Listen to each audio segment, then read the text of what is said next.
बांध दे तो क्या होता है? अगर कोई इंसान बांध दे शाहजिन को बुला के तो क्या होता है? नहीं बांध सकता। तो फिर क्या होता है?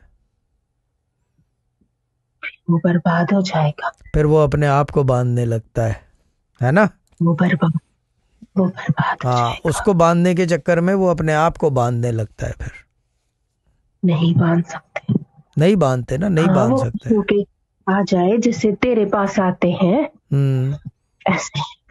क्या क्या मेरे पास कौन आता तेरी है? बात मेरे पास कौन? तेरी बात भी मान लेते हैं छुट नहीं, मैं ना। तेरे पास होते नहीं है पर आते जरूर। आते जरूर है, मुझे पता है जिन्नात आते हैं, मुझे पता है, मुझे पता चल जाता है जब आते हैं। तू रखता नहीं पर आते हैं। आते हैं। तेरे दर दर पे पहरा देते हैं। हम्म।